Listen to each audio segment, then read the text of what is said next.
Então, primeiro agradecer o convite, né, por estar aqui falando um pouco do que, na realidade, tá ouvindo? Tá ouvindo, Divas?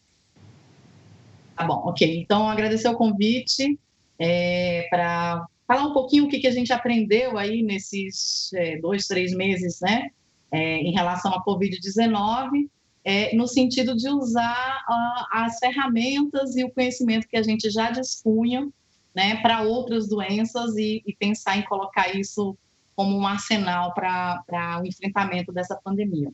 E antes de começar, só para dizer rapidamente, né, eu trabalho no Laboratório de Imunologia Molecular, junto com o professor Marcelo Brígido, como o professor Jaime falou, e sou professora de Imunologia aqui da Universidade de Brasília. Estou morrendo de saudade dos meus alunos, e é um orgulho enorme fazer parte desse instituto dentro da Universidade de Brasília que pratica, de fato, a boa ciência, né? Então, vamos rapidamente, nosso tema, então, é imunoterapia na Covid-19. Então, eu acho que é importante a gente tentar entender e definir um pouco o que é a imunoterapia. Se a gente for lá no Wikipedia, por exemplo, a gente vai ver que está escrito lá que é qualquer procedimento terapêutico que estimule ou suprima o sistema imune, né? E aí, se estimular ou suprimir, como é que fica isso? Dependendo do caso, dependendo da doença, é importante que a gente faça uma imunoterapia que vise ativar esse sistema imune para que ele possa resolver o problema, ou, dependendo da doença, a gente precisa puxar o freio de mão do sistema imune, né? Que é o caso, por exemplo, das autoimunidades, né? Onde o sistema imune está desregulado, desbalanceado e agindo muito fortemente, tá? E num sentido mais amplo, a gente também considera a imunoterapia quando a gente utiliza ou células ou moléculas do próprio sistema imune para, dentro desse contexto, atuar na regulação desse sistema, seja ativando, seja suprimindo. Tá? Espero ter sido clara nisso. Bom, como é que então a imunoterapia pode ser aplicada para mitigar os efeitos da doença Covid-19? Existem alguns procedimentos que estão sendo utilizados, né? E outros que estão sendo propostos, estão sendo alvo de pesquisa e de alguns protocolos clínicos, ou seja, estão naquela fase inicial ainda de ver se é possível usar e qual é o alcance desse tipo de tratamento. Então, o primeiro deles, tá, é a utilização de interferon alfa-1b. O que é interferon? Interferon é como se fosse um hormônio do sistema imune. É uma proteína que é produzida por células do sistema imune. A gente chama esses hormônios de citocina, e eles têm a ação antiviral. O que é isso? Eles deixam a célula menos suscetível, as células menos suscetíveis à infecção viral. Então, a gente tem a capacidade de produzir na indústria esse hormônio, que nem a gente produz insulina, por exemplo, né? E existe alguns protocolos, né? A Márcia vai falar disso melhor, que aplicam essa citocina para o tratamento de pacientes com a Covid-19. No começo também, lá na China, logo no começo que a gente estava, enfim, se deparando com a doença e tentando entender o que estava acontecendo, foi aplicado também um protocolo onde se usava imunoglobulina humana total. O que é isso? Tá? É um preparado de anticorpos humanos, não anticorpos humanos de pacientes, anticorpos humanos de uma maneira geral, né? Que era aplicado nos pacientes de maneira endovenosa, com o objetivo de tentar, de alguma forma, dar uma sacudidela no sistema imune e regular esse sistema imune para ver se ele acordava para combater o vírus que estava matando muita gente, tá? Hoje em dia, isso está sendo menos utilizado aqui no Brasil, praticamente não tem sido utilizado na clínica, certo? Mas o que eu gostaria mesmo de falar daqui para frente são de duas propostas, algumas delas já em utilização e outras em pesquisa, que é a soroterapia, né, com a utilização de soro de pacientes convalescentes, já já a gente vai explicar isso, e os anticorpos monoclonais. Bom, então vamos ver o que é isso, tá? Esses dois mecanismos, eles se baseiam no fato de que o nosso sistema imune é capaz de produzir anticorpos, né, que são essas moléculas, a molécula mais linda, biológica mais linda que existe. Eu tenho certeza que a Márcia vai discordar disso. e que tem uma característica muito importante que pode ser utilizado para essa doença, como para outras, e até para tratamentos, como imunoterápicos mesmo, como fármacos, que é a capacidade de reconhecimento específico, tá? Do que a gente chama de antígeno, que vocês podem compreender como qualquer molécula, de uma maneira geral. Superfície, uma molécula de um vírus, uma toxina bacteriana, uma parede de um fungo, enfim, tá? Então, ele tem essa capacidade de reconhecimento específico. E quando ele reconhece especificamente esse antígeno, né, esse agente estranho, é como se ele marcasse, tá, essa proteína que ele reconhece, ou esse vírus que ele reconhece, é como se ele colocasse uma bandeirinha nesse vírus e que ele pode, a partir desse momento, desencadear uma série de outras reações, tá? Então, por exemplo, ele pode fazer o que bloqueie a entrada desse vírus na célula hospedeira. Eu vou falar mais um pouquinho sobre isso mais ali na frente, né? Mas a ideia é o reconhecimento específico desse anticorpo. E aí vem o que é essa soroterapia de plasma convalescente, que vocês já ouviram falar de soro de pacientes convalescentes, que vocês provavelmente já devem ter ouvido falar aí nas televisões, né? Então, o que é essa terapia? Na realidade, gente, essa é uma proposta terapêutica que é uma releitura de um procedimento muito antigo, talvez um dos primeiros procedimentos de imunoterapia que a gente tenha utilizado cientificamente, que foi proposto por esses dois pesquisadores aqui, o Behringer e o Kitasato, tá? Em 1890. Veja, nós estamos falando do final do século XIX. Esses dois pesquisadores, eles começaram a utilizar o que eles chamavam de antitoxina, que nada mais era do que o soro de animais que nesses animais eram aplicados a toxina da difteria, né? Tá aqui, vocês estão vendo esse frasquinho aqui da época, né? Onde tem antitoxina da difteria. E aí eles pegavam esses animais, eles imunizavam, eles aplicavam nesses animais a toxina diftérica e depois eles recolhiam o soro desses animais, né? E usavam isso como medicamento para seres humanos que estivessem com difteria. Fizeram isso também para tétano, né? Porque essas duas doenças são doenças bacterianas, não são virais, e a principal sintomatologia da doença é causada pela produção de uma toxina que ataca as nossas células. Então, Behringer e Kitasato lá, né, no século XIX, finalzinho do século XIX, eles já tinham essa proposta de soroterapia.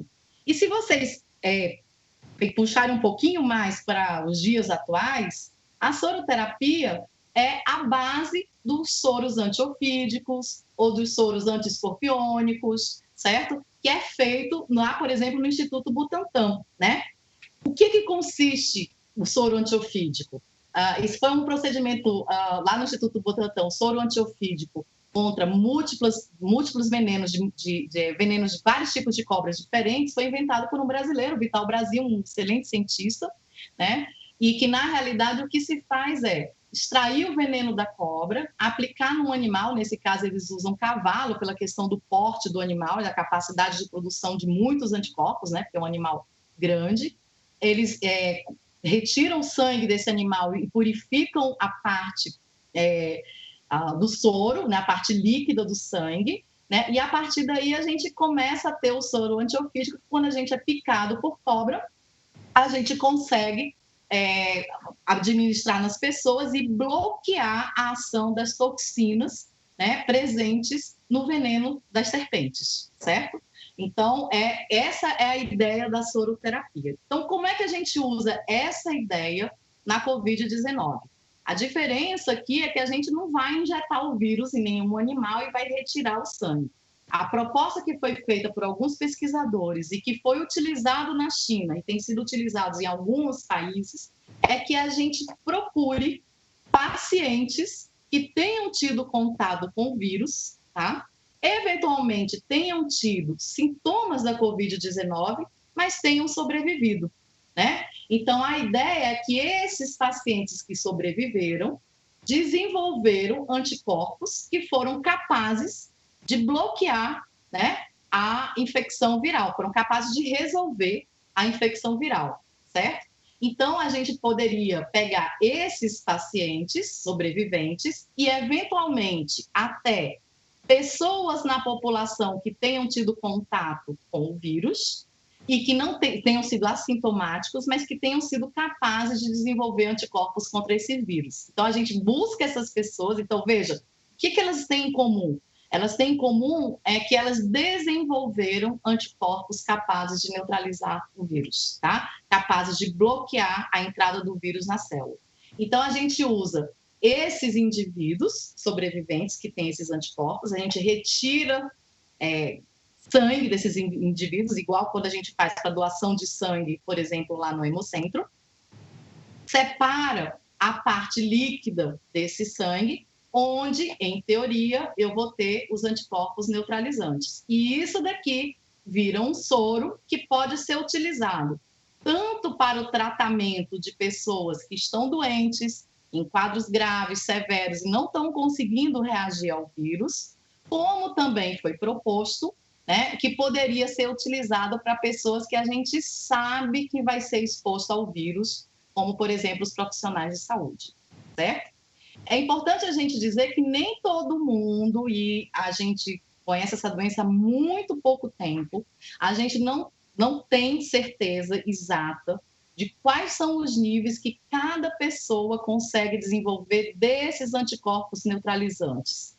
Então, sempre que a gente faz isso, existe uma variação na população, mesmo dentre esses sobreviventes, dentre essas pessoas assintomáticas. Sempre que a gente faz isso, é importantíssimo que a gente tenha nesse soro, que não é fabricado numa fábrica com controle de qualidade, a gente tem que fazer um controle de qualidade desse soro, fazendo o que a gente chama de ensaio de neutralização, né? Então, só para dar um exemplo do que seria um ensaio de neutralização, né? Nessas plaquinhas aqui, a gente está mostrando células de mamíferos, células animais, que são infectadas pelo vírus. Então, a célula, quando ela não tem vírus, ela forma um tapete marrom, como, por exemplo, aqui.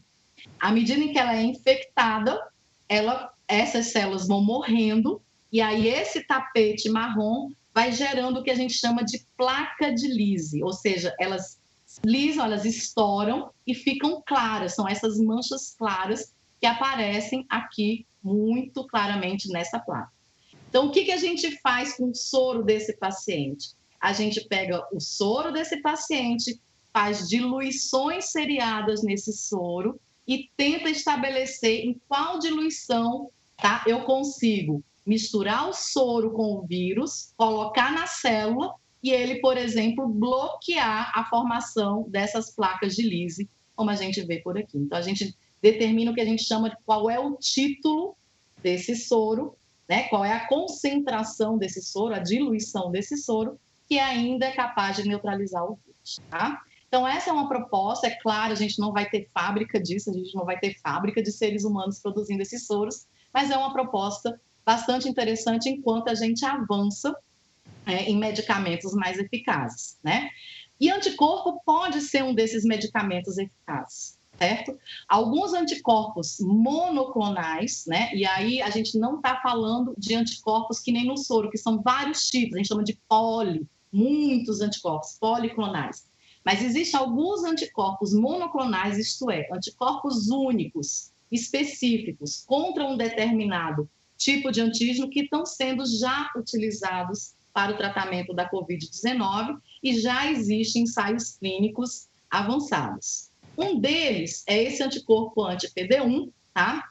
PD1 é uma molécula que é acionada e que ela diminui a ação do sistema imune. Então, um anticorpo que interaja com essa molécula, ela vai ativar algumas células do sistema imune que são muito importantes para o combate ao vírus, como, por exemplo, os linfócitos T, CD8, tá? Vocês não precisam saber tudo isso, porque é realmente muito nome, muita sigla, etc. Mas esses linfócitos são os principais linfócitos que são capazes de atacar as células infectadas pelo vírus e que na Covid-19 eles não estão muito legais, né? Eles não estão muito ativos. Então, esses anticorpos anti-PD1, especificamente o nome desses medicamentos à base de anticorpos são enormes. Então, o canrelizumab tem sido utilizado lá na China como uma proposta terapêutica para que a gente consiga ter mais linfócitos capazes de destruir células infectadas pelo vírus, certo? Então, essa é uma proposta. E a gente tem também esse outro anticorpo, tocilizumab, que ele é um anticorpo que se liga a um receptor de um daqueles hormônios do sistema imune. Aqui, esse anticorpo, ele não vai bloquear o vírus. Na realidade, ele é um anticorpo que tenta diminuir a resposta inflamatória, que é enorme na Covid-19. Esse hormônio aqui, IL-6, ou interleucina 6, é uma das principais citocinas ou hormônios pró-inflamatórios. Então, um anticorpo que bloqueie a ligação do hormônio ao seu receptor, nesse caso, da interleucina 6, ele baixa a resposta inflamatória. Então, ele tem sido utilizado como um anticorpo anti-inflamatório, certo? Bem específico, ok?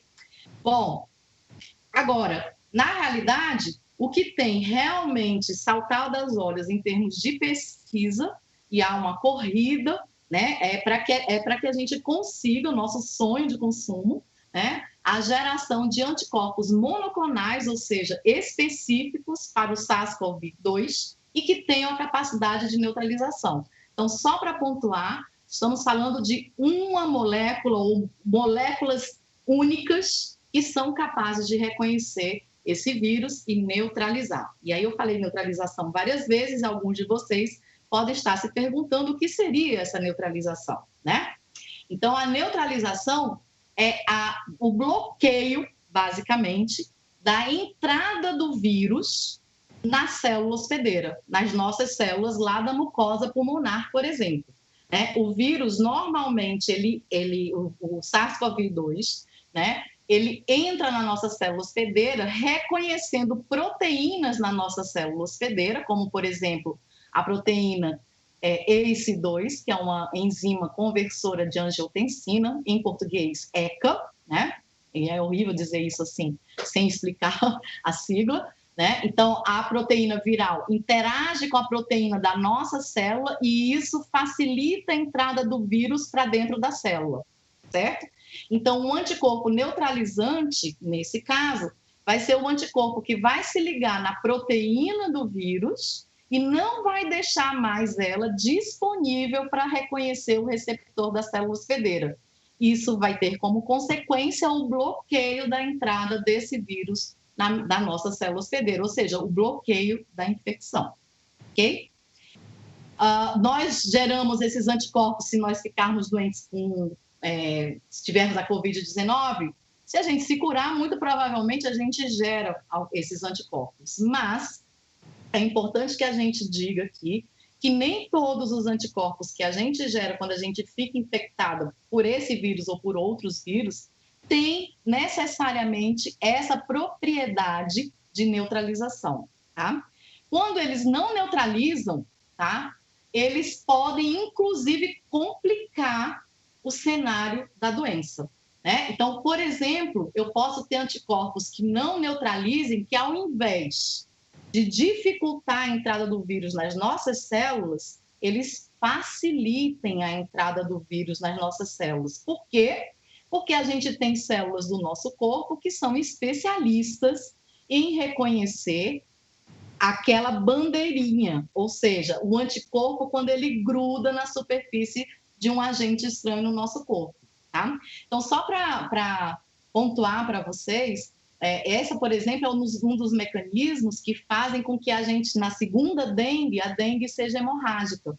Por quê? Porque a gente tem uma primeira dengue com um virotipo, por exemplo, o virotipo 1, a gente gera anticorpos contra esse virotipo, eles são neutralizantes para o virotipo 1, mas tem um vírus da dengue que é um pouquinho diferente, que os nossos anticorpos que a gente gerou contra o 1 não conseguem neutralizar o 2 e, ao contrário, facilita a entrada desse vírus nessas células que vão, por sua vez, ser utilizadas como Uber para levar esses vírus, ao invés de destruir, levar esse vírus para outras partes do corpo e agravar o quadro da doença. Além disso, a presença desses anticorpos que não neutralizam, eles podem levar também à indução de uma série de produtos, hormônios, citocinas, que ao invés de diminuir a inflamação, vão aumentar a inflamação. E na Covid-19 a gente tem uma inflamação exacerbada, a gente sabe que esse é um dos maiores problemas da doença. Muito bem. Mas olha só, a boa notícia, né, é que existem anticorpos neutralizantes que são utilizados como fármacos em outras doenças virais. Já em 1998, o FDA, e em 99 a Agência Europeia, aprovou a utilização de um anticorpo monoclonal, de novo, olha aqueles nomes lindos, Palavizumab, tá? Que é um anticorpo antivírus sincicial respiratório, RSV. Esse é um vírus que ataca muito recém-nascidos, principalmente aqueles recém-nascidos que ficam em incubadora. E uma das drogas que é utilizada quando eles têm essa pneumonia é esse anticorpo. Ele é bastante utilizado, já bastante seguro e utilizado desde essa época de 98, né? Também, não sei se vocês lembram da epidemia do ebola que teve na África, né? Anticorpos monoclonais, e aí foi mais de um, na realidade foi uma combinação de 3 diferentes anticorpos monoclonais, foram utilizados para o tratamento de pacientes com ebola, principalmente aqueles pacientes que se contaminaram na África e foram para a Europa, né? E o interessante é que esses anticorpos que foram produzidos anti-ebola foram produzidos em planta. Olha que interessante, né? Eram anticorpos humanos, mas que foram feitos por engenharia genética, a produção em planta, tá? Existem vários ensaios clínicos com anticorpos anti-HIV, tanto 1 quanto 2, tá? Já em fase de liberação. E o nosso grupo, tá? O grupo de imunologia molecular da UNB, no trabalho do Renato, a gente tem trabalhado e tem conseguido isolar alguns anticorpos neutralizantes contra o vírus da Zika. A ideia é converter isso num fármaco para ajudar na resolução de problemas da infecção do Zika vírus, certo? Bom, e aí o que a gente tem feito na Covid-19? Também tem vários trabalhos publicados, tá? Onde tem se buscado anticorpos neutralizantes de várias formas. Eu não vou entrar em detalhes nas metodologias, porque são coisas mais específicas. Mas esses trabalhos têm inspirado o nosso grupo, o grupo de imunologia molecular, né? Primeiro, né, a estudar muito, né? Escrever muitos projetos, porque a gente acha que essa ideia é uma ideia interessante. Essa pandemia não veio para ir embora já, infelizmente, né? A gente tem feito bastante isso, então a gente tem escrito muitos projetos buscando dinheiro, tá? Com pires na mão, né? Para a tentativa de produzir os nossos anticorpos neutralizantes, daqui o selinho da UNB, né? Para ver se a gente consegue contribuir com propostas terapêuticas distintas para o tratamento da Covid, certo?